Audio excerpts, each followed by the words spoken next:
Khadija ரலியல்லாஹு தஆலா அன்ஹா அவர்கள் நபிகள் நாயம் ஸல்லல்லாஹு அலைஹி வஸல்லம் அவர்களை திருமணம் முடிக்க விரும்புவதாக நபிகள் நாயம் ஸல்லல்லாஹு அலைஹி வஸல்லம் அவர்கள் சொல்ல, நபிகள் நாயம் ஸல்லல்லாஹு அலைஹி வஸல்லம் அதை அபூ தாலிப் தன்னுடைய பெரிய தந்தை அபூ தாலிப் ரலியல்லாஹு அன்ஹு அவரிடத்தில் சொல்ல, அவர்கள் அதை வீட்டிலே சொல்கிறார்கள்.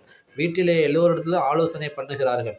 இப்படி ஹதீஜா ரலியல்லாஹு அன்ஹா அவர்கள் நபிகள் நாயம் ஸல்லல்லாஹு அலைஹி வஸல்லம் அவர்களை திருமணம் முடிக்க ஆசைப்படுகிறார்கள் என்ற செய்தி அவர்களுக்கு சொன்ன பொழுது, அந்த ஆலோசனை ஏற்றுக்கொள்ளப்படுகிறது. நபிகள் நாயம் ஸல்லல்லாஹு அலைஹி வஸல்லம் அவர்களுக்கு திருமணம் முடித்து வைப்பதற்காக அங்கே முடிவு செய்யப்படுகிறது. ஆனால் ஹதீஜா ரலியல்லாஹு அன்ஹா அவர்கள் ஏற்கனவே 2 தடவை திருமணம் முடித்து விதவையானவர்கள். அவர்களுக்கு வயது 40.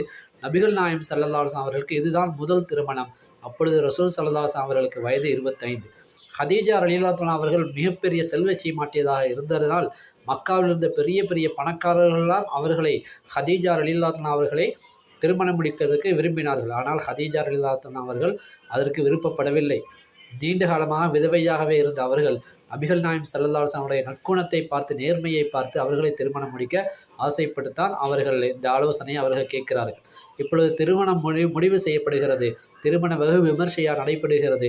நபிகள் நாயம் ஸல்லல்லாஹு அலைஹி வஸல்லம் திருமணத்துக்கு ஏராளமான மக்கள் வந்திருந்தார்கள்.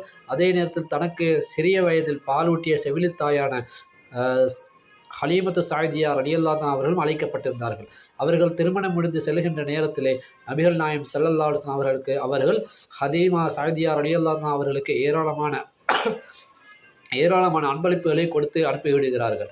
பின்னர் ஹதீஜா ரலியல்லாஹு அன்ஹா அவர்களுடன் நபிகள் நாயம் ஸல்லல்லாஹு அலைஹி வஸல்லம் அவர்கள் திருமண வாழ்க்கையில் இணைந்து அப்படியே தன்னுடைய திருமண வாழ்க்கையை நடத்தி செல்கிறார்கள். அவர்களுக்கு ஜைனப், உம்மு குல்சூம், ருக்கையா, ஃபாத்திமா ரலியல்லாஹு தஆலா அன்ஹுன்ன என்று சொல்லக்கூடிய 4 பெண் பிள்ளைகளும், அப்துல்லா, காசிம் என்று சொல்லக்கூடிய 2 ஆண் பிள்ளைகளும் அவர்கள் பெற்றெடுக்கிறார்கள். இவ்வாறு நபிகள் நாயம் ஸல்லல்லாஹு அலைஹி வஸல்லம் அவர்கள் திருமண அவர்கள் வாழ்க்கையை நடத்தி செல்கின்ற காலகட்டத்தில் தான் மக்காவிலே இருக்கக்கூடிய ஹிரா என்ற மலை குகையில் போய் தனிமையிலே இருந்து இரவு நேரத்தை அல்லாஹுவை தியானம் செய்து கொண்டிருப்பார்கள். அல்லாஹுவை பற்றிய நினைப்பிலே அவர்கள் இருந்து கொண்டிருப்பார்கள். இப்படி தொடர்ந்து இருந்து கொண்டிருக்கக்கூடிய அந்த காலகட்டத்தில் தான் ஒரு நாள் திடீரென்று வானத்திலிருந்து ஒரு ஒளி இறங்குகிறது. ஒரு உருவம் போன்று ஒரு ஒளி இறங்குகிறது. அது என்ன செய்தது என்பதை இன்ஷா அல்லாஹ் அடுத்த வீடியோவிலே நாம் பார்ப்போம். எல்லாம் வல்ல அல்லாஹ் சுப்ஹானஹு வ தஆலா நபிகள் நாயம் ஸல்லல்லாஹு அலைஹி வஸல்லம் அவருடைய வரலாற்றை கேட்டு அவர்கள் வாழ்ந்த வழிமுறையில் நாமும் வாழக்கூடிய பாக்கியத்தை தருவானாக. அஸ்ஸலாமு அலைக்கும் வரஹ்மத்துல்லாஹி வபரகாத்துஹு.